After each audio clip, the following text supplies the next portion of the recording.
नमस्कार साथियों, मेरा नाम है आर के सिंह। संस्कृति पीसीएस यूट्यूब चैनल पे आप सभी का स्वागत है। आज हम जिस न्यूज की चर्चा करने वाले हैं, ये न्यूज जुड़ती है बिहार से।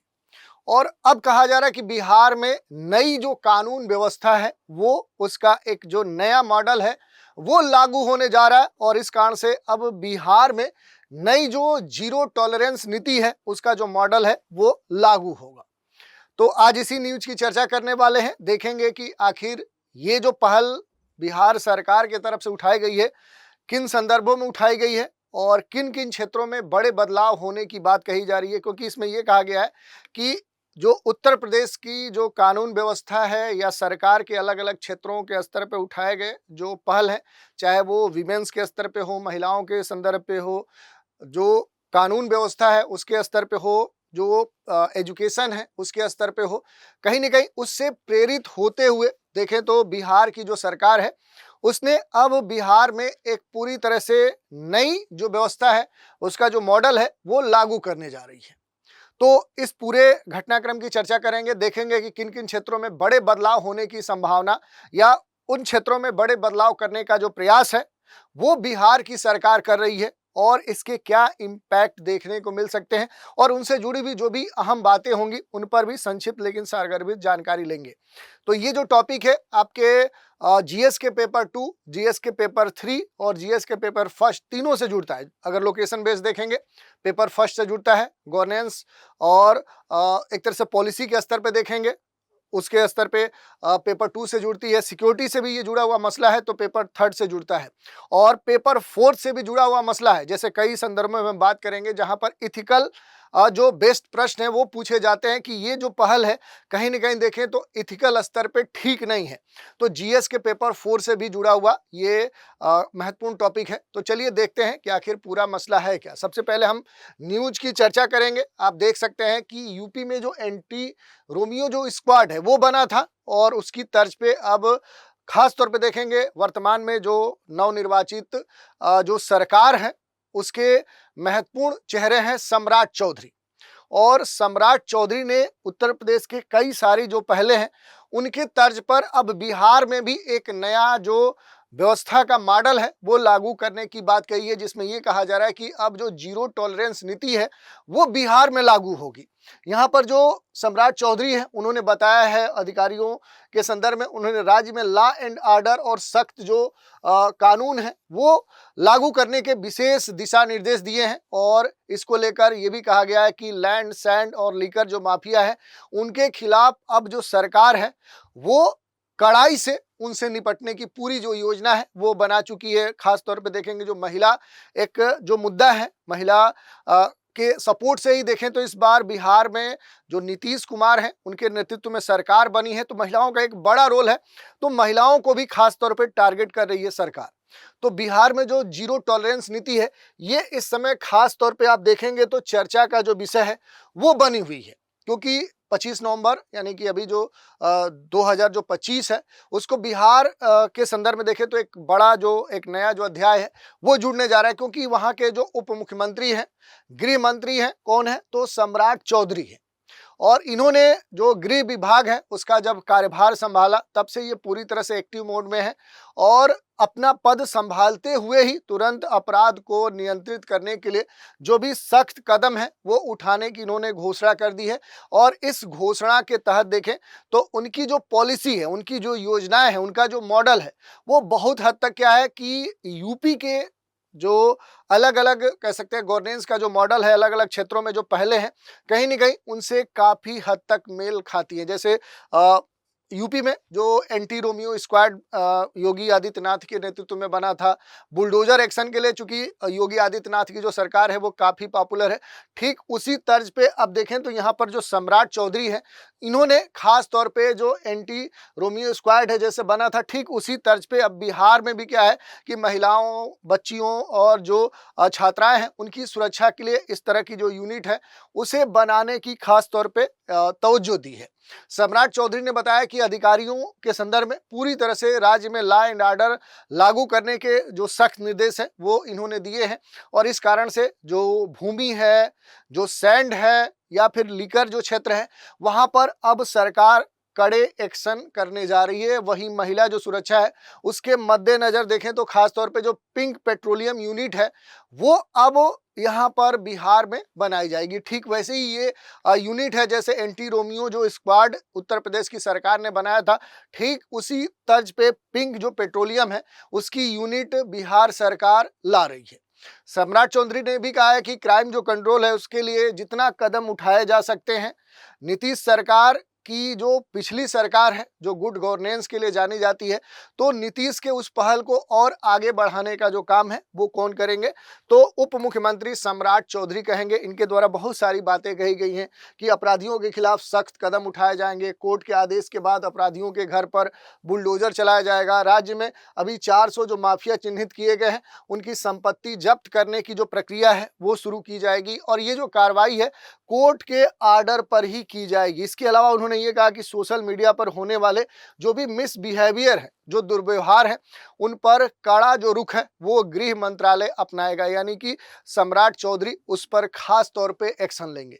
यदि कोई भी व्यक्ति सोशल मीडिया पर किसी को गाली देगा, अभद्र टिप्पणी करेगा या कोई अफवाह फैलाता हुआ अगर आइडेंटिफाई होता है तो उसके खिलाफ सख्त जो कार्रवाई है वो की जाएगी। तो विभाग की जो समीक्षा बैठक हुई, उसी समीक्षा बैठक में देखें तो जो बिहार के नवनिर्वाचित उप मुख्यमंत्री और गृह मंत्री कह सकते हैं जो सम्राट चौधरी हैं, उन्होंने मीडिया से बात करते हुए ये सारी जो जानकारी है वो उन्हें दी है।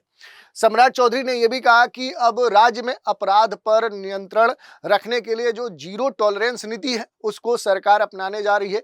ऑर्गेनाइज जो क्राइम है वो अब बिहार में होने नहीं दिया जाएगा। जो संगठित अपराध है उस संगठित अपराध पर जो सरकार है वो पूरी तरह से बैन रखेगी।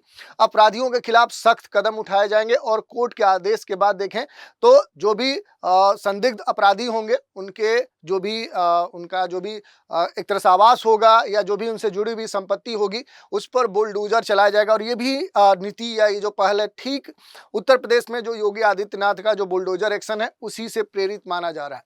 सम्राट चौधरी ने कहा कि नीतीश कुमार का जो सुशासन है उसे अब और आगे एक नए कह सकते हैं कि कदम के तौर पे बढ़ाया जाएगा और बहुत सारी जो घोषणाएं हैं वो यहाँ पर की गई हैं। सम्राट चौधरी ने अलग अलग स्तर पे देखें तो बिहार में एक नया जो मॉडल है कानून व्यवस्था राज्य में जो बाकी क्षेत्र हैं वहाँ पर लागू करने की बात की है, जिसमें सबसे जो महत्वपूर्ण बात रखी गई है वो जीरो टॉलरेंस है उस पॉलिसी के स्तर पे की गई कि अब क्राइम को कहीं से भी बिहार में बर्दाश्त नहीं किया जाएगा, क्योंकि अपराध की एक तरह से कहें तो जो राजधानी है वो बिहार को माना जाता है और इस कारण से सरकार का जो पूरा एक तरह से कह सकते हैं कि जो फोकस है वो किस पर है, वो क्राइम पर है, क्योंकि इसी को आधार बनाकर और अलग अलग जो क्षेत्र हैं उनमें विकास को आधार बना के फिर से दोबारा जो पिछली सरकार है वो रिपीट की है। तो बिहार सरकार में जो संगठित जो अपराध है उसे पूरी तरह से देखें तो समाप्त करने की जो बात है वो यहाँ की कह सकते हैं कि जो निर्वाचित सरकार है वो कर रही है और जितने भी यहाँ पर महत्वपूर्ण चिन्हित जो माफिया हैं उनके खिलाफ बड़ी कार्रवाई करने की बात की गई है। और ये जो कह सकते हैं कार्रवाई है ये good governance, law and order जो स्ट्रेंथनिंग है, स्टेट लेवल जो पुलिसिंग है उसके इनोवेशन से जुड़ा हुआ माना जा सकता है।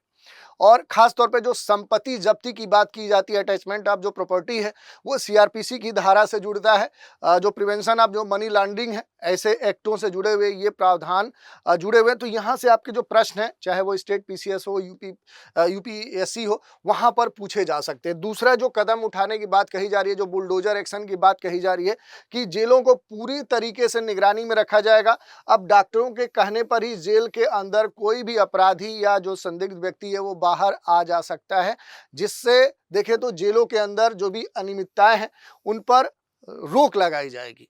तो ये बात कही गई है कि कोर्ट के आदेश के बाद ही जो अपराधी हैं, जो उनकी अवैध संपत्तियां हैं, उन पर एक तरह से कार्रवाई की जाएगी और ये भी उत्तर प्रदेश की सरकार से ही प्रेरित मानी जा रही है।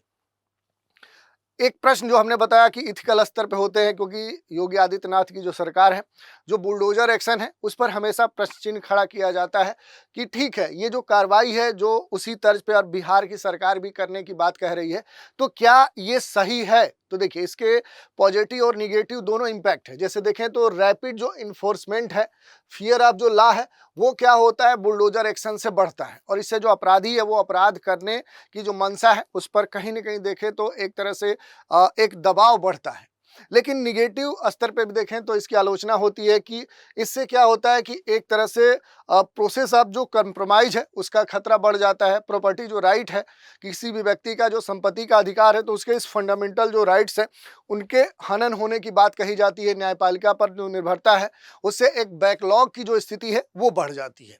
और इसी कारण से हम कह सकते हैं कि इसके लिए एक बैलेंस जो नीड है वो होनी चाहिए कि आप जो भी करें वो एक संतुलित हो। कानूनी प्रक्रिया, पारदर्शिता और जुडिशियल जो ओवरसाइट है उसको ध्यान में रखते हुए होना चाहिए। और land mafia, sand mafia, liquor जो माफिया है, इन पर व्यापक स्तर पे क्या किया जा सकता है, कंट्रोल किया जा सकता है। जैसे बिहार में शराबबंदी 2016 के बाद देखें तो अवैध सरकार का एक जो सिंडिकेट है वो बड़े स्तर पे उभर चुका है, जो सुरक्षा का एक मुद्दा बन चुका है।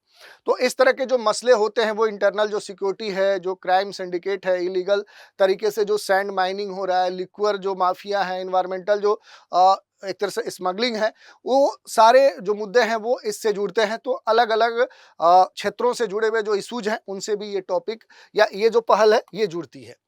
एक और जो नया घोषणा हुआ है कि सोशल मीडिया पर अब पूरी तरह से क्या की जाएगी, बिहार सरकार के द्वारा मॉनिटरिंग की जाएगी। सोशल मीडिया पर जो भी गाली गलौज है, अभद्र टिप्पणी है या इस तरह के जो अफवाह हैं या इस तरह का कोई भी जो गलत सूचना है उसके फैलाने को लेकर क्या है कि अब पूरी तरह से बिहार की जो सरकार है वो एक्टिव है। क्योंकि जो आईटी एक्ट 2000 है या सेक्शन 66A है, स्टक डाउन की जो बात कही जाती है, डिजिटल जो एक व्यवहार से जुड़े हुए जो कानून है, हेट स्पीच या रेगुलेशन जो डिबेट है, उनसे जुड़ा हुआ ये मुद्दा है। तो इस कारण से देखें तो अब बिहार की जो सरकार है वो खास तौर पे इस पर एक्शन लेने जा रही है। महिला सुरक्षा पर विशेष कदम है और इसी के लिए देखें तो पिंक जो पेट्रोलिंग यूनिट है ये बिहार में ये नया जो मॉडल है ये लागू किया जा रहा है। और ठीक उसी तरह से जैसे उत्तर प्रदेश की सरकार ने अपने यहाँ महिलाओं की सुरक्षा के लिए एक नया कह सकते हैं कि मॉडल लागू किया था। स्कूल और कॉलेजों के पास देखें तो महिला सुरक्षा के लिए विशेष जो पिंक पेट्रोलिंग जो यूनिट होगी वो पूरी तरह से तैनात होगी। और टारगेट क्या होगा कि अगर उनके साथ कोई भी छेड़छाड़ करता है, स्टकिंग की स्थिति होती है, तो उसे रोकने के दृष्टिकोण से ये प्रयास किया जा रहा है। तो इससे जो एक जेंडर जो सेफ्टी की बात है वो इनिशिएटिव के स्तर पर लिया जा रहा है। और कंपैरिजन इसका किया जा सकता है यूपी में अगर हम देखेंगे तो उत्तर प्रदेश में क्या है कि जो एंटी रोमियो जो स्क्वाड है ठीक उसी तर्ज पे, या दिल्ली में देखेंगे तो ऑल वुमेन जो पीसीआर वैन है, तमिलनाडु की जो सरकार है उसने पिंक जो पेट्रोल कार्स है वो चलाई थी, केरल में पिंक पुलिस चलती है। तो ठीक उसी मॉडल पे देखें तो बिहार क्या कर रही है, पिंक जो पेट्रोलिंग यूनिट है वो अपने यहाँ महिलाओं और बच्चियों की सुरक्षा के लिए बना रही है, उसे संचालित करेगी। पिंक जो पेट्रोलियम है इसके अगर थोड़ा सा प्रभाव की अब बात करें तो वो आप देख सकते हैं कि यूनिफॉर्म जो पुलिस है उसकी उपस्थिति जो इमीडिएट डिटरेंस है वो प्रदान करेगी। महिलाओं की जो शिकायतें हैं वो पहले की अपेक्षा बढ़ेंगी और उस पर कार्रवाई भी होगी। इसके पॉजिटिव इम्पैक्ट भी देखने को मिलेंगे। महिलाओं में सेफ्टी जो परसेप्शन है वो बढ़ेगा, जो असुरक्षा की भावना से वो कहीं ना कहीं प्रभावित रहती थी वो घटेगी।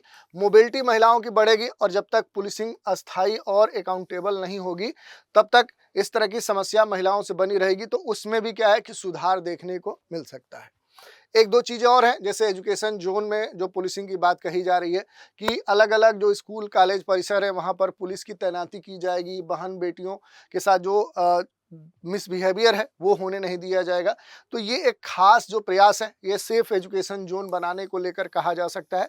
और ये कहाँ से जुड़ता है, जो सस्टेनेबल डेवलपमेंट गोल 5 है जेंडर इक्वलिटी, उससे जुड़ी हुई पहल मानी जा रही है। सस्टेनेबल डेवलपमेंट गोल जो 16 है, पीस, जस्टिस और स्ट्रांग जो इंस्टीट्यूशन है उनसे जुड़ी हुई मानी जा रही है। तो जो बिहार सरकार है अब सस्टेनेबल डेवलपमेंट गोल को भी अपने विकास का आधार मॉडल बना रही है।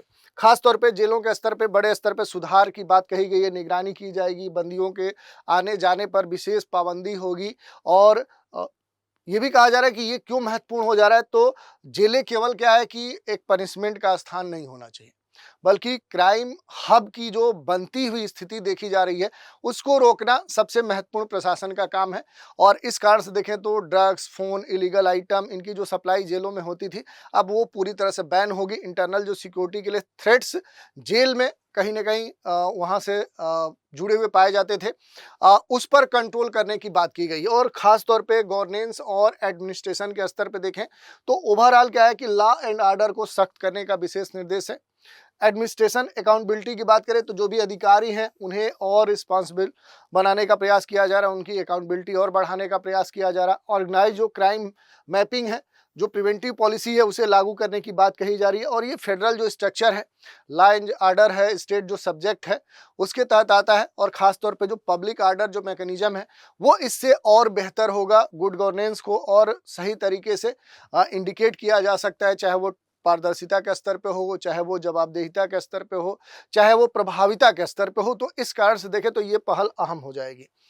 बिहार के लिए देखें तो जो भी ये प्रयास किए जा रहे हैं, इसके संभावित जो प्रभाव है, महत्व है, वो क्या हो सकते हैं। तो देखिए, कुछ पॉजिटिव जो आउटकम निकलेंगे कि अपराध का जो ग्राफ है, जो बिहार में तेजी से देखें तो अब बढ़ रहा है, तो उसमें गिरावट देखने को मिलेगी। महिलाओं की सुरक्षा जो एक बड़ा मुद्दा है, हर क्षेत्र में इनकी जो मोबिलिटी है वो एक समस्या है, तो इसमें सुधार देखने को मिल सकता है। महिला का जो एक तरह से देखें विकास था, वो जो प्रभावित हो रहा था, वो कहीं ना कहीं देखें तो वो अब कम प्रभावित होगा। माफियाओं के जो नेटवर्क हैं वो अब कमजोर पड़ सकते हैं। और जो साइबर अपराध, जो पहले एक परंपरागत जो अपराध होते थे, वो कन्वर्ट होकर जो साइबर क्राइम के रूप में परिवर्तित हो रहे थे, उस पर भी कंट्रोल हो सकता है।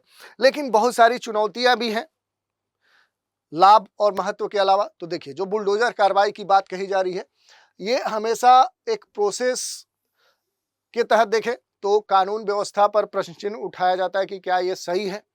ओवर जो पुलिसिंग है और जो एक नागरिक फ्रीडम है, सिटीजन्स के जो फ्रीडम है, उनके बीच में एक जो कह सकते हैं क्लैश है, वो देखने को मिल सकता है। जो बिहार में रिसोर्सेज हैं और जो पुलिस फोर्स की क्षमता है, ये देखें तो अभी भी उस स्तर पे नहीं है। तो ये एक बड़ा चैलेंज है बिहार सरकार के लिए। राजनीतिक स्तर पे जो दुरुपयोग की संभावना है, जो नए पहल जैसे बुलडोजर या इस तरह के जो भी कानूनी व्यवस्था में एक बड़ा बदलाव करने की जो बात यहाँ के उप मुख्यमंत्री के द्वारा कही गई है, उसका एक पॉलिटिकल स्तर पे एज भी लिया जा सकता है। तो ऐसी चुनौतियाँ भी हैं। इसके अलावा देखेंगे पुलिस बल की कमी, मॉनिटरिंग जो गैजेट हैं, इलेक्ट्रॉनिक जो गैजेट हैं, उनकी जो कमी से बिहार सरकार जूझ रही है। कम्युनिटी के स्तर पे जो पुलिस की जो ट्रस्ट है, वो अभी भी आम जनता के स्तर पे नहीं है। और सबसे बड़ी बात, कल्चरल जो एक रेजिस्टेंस है, सांस्कृतिक स्तर पे जो एक अवरोध है या प्रतिरोध है, वो भी देखने को मिल सकता है। तो ये पूरा महत्वपूर्ण जो कदम थे बिहार सरकार के द्वारा जो उठाए जा रहे हैं, उनकी हमने चर्चा की। और अगर उसको हम यूपी से एक तरह से कंपेरिजन करें, तो कंपेरिजन के स्तर पे आप देखेंगे तो उत्तर प्रदेश ने एंटी रोमियो स्क्वाड चलाया, तो अब बिहार पिंक पेट्रोलियम कर रहा है। योगी आदित्यनाथ का जो बुलडोजर है वो चर्चा में रहता है। तो उसी स्तर पे क्या है कि अब बिहार की सरकार भी एक्टिव होने जा रही है। हाई विजिबिलिटी जो पुलिसिंग की व्यवस्था की गई है यूपी के द्वारा, ठीक उसी तरह डिस्ट्रिक्ट लेवल पे जो ऑपरेशन है वो संचालित करने की बात कही जा रही है बिहार सरकार के द्वारा। जो एक तरह से कहा जाए जुडिशियल स्तर पे जो ओवरसाइट की जो स्थिति है कि लेस एम्फेसाइज्ड है यूपी में, और ठीक उसी तरह स्ट्रॉन्ग जो एम्फेसाइज की बात कही जा रही है वो बिहार के द्वारा। तो ये बातें यहाँ पर देखने को मिल रही हैं। ओवरऑल हम कह सकते हैं कि बिहार का जो मॉडल है यूपी जैसा है, लेकिन लीगल जो कंप्लाइंसेंस है उसको अधिक बिहार की सरकार महत्व दे रही है। और उस आधार पर आप देखेंगे जो गवर्नेंस है, जो ट्रांसफॉर्मेशन है, जो पॉलिटिकल जो सिग्नलिंग है, वो कहीं ना कहीं अलग रूप में दिखती है। फेवर क्या हो सकता है कि बिहार में बड़े स्तर पे जो अपराध हैं, अपराध के ऊपर क्या किया जा सकता है, अब कंट्रोल होगा। तो अपराध अब क्या हो जाएंगे, वो कम हो जाएंगे। जो वीमेंस हैं, महिलाओं के स्तर पे आप देखेंगे जो एक सिक्योरिटी का मुद्दा था, वो कहीं ना कहीं सॉल्व होता दिख रहा है। सोशल मीडिया के संदर्भ में देखेंगे कि जो अकाउंटेबिलिटी है, वो अकाउंटेबिलिटी अब पहले से बेहतर होगी। और जो एक संगठित जो ऑर्गेनाइज्ड जो क्राइम है, उसको अब एक बड़ी चुनौती मिल सकती है। तो बहुत सारी बातें देखने को मिल सकती हैं। हाँ, ये अलग बात है कि कंसर्न चिंताएं हैं, जैसे ओवर पुलिसिंग का जो खतरा है, पॉलिटिकल जो एक एज लेने की बात कही जा रही है, जुडिशियल जो कैपेसिटी है उस पर फिर से बोझ बढ़ेगा, क्योंकि मामले बहुत सारे आपराधिक या इस तरह के जुड़ेंगे। पुलिस जो रिफॉर्म्स हैं वो एक बड़ा मुद्दा है। और एक हाइब्रिड, अगर ओवरऑल हम कहेंगे तो ये बिहार का जो मॉडल है, ये एक हाइब्रिड मॉडल है, जहाँ एजर्टी जो पुलिसिंग है, जुडिशियल जो कंप्लाइंसेस है, जेंडर जो ओरिएंटेड जो इंटरवेंशन है। लेकिन सफलता की बात करें तो सफलता तभी सही तरीके से मिल जाएगी जब इस पहल का सही तरीके से इसे प्रभावी स्तर पे क्या किया जाएगा, इसे लागू किया जाएगा, चाहे वो जिस स्तर पे हो। और इससे क्या हो सकता है कि पूरी तरह से इंडिपेंडेंट होकर किसी के दबाव में न आते हुए इसे अगर लागू किया जाता है तो पूरा जो प्रशासन है, पूरा जो राज्य की तस्वीर है वो बदल सकती है और इसके बड़ी सफलता प्राप्त होने की बात भी संभावना भी की जा सकती है। और इससे जो गुड गवर्नेंस की एक भावना लेकर जो उप मुख्यमंत्री सम्राट चौधरी आगे बढ़ रहे हैं उसको राज्य में क्या कर सकते हैं, प्रदान कर सकते हैं। तो ये पूरा न्यूज़ था और इसी पर एक प्रश्न देखते हैं। पिंक पेट्रोल यूनिट जो हाल ही में समाचार में थी, किससे संबंधित है? वीमेन सिक्योरिटी से है या वाटर कंजर्वेशन से, एग्रीकल्चर सपोर्ट से है या अर्बनाइजेशन डेवलपमेंट से है? तो इस प्रश्न का उत्तर भी आपको हमें कमेंट के माध्यम से देना है। तो आज के एपिसोड में इतना ही। आप सभी हमारे साथ बने रहें, इसके लिए धन्यवाद।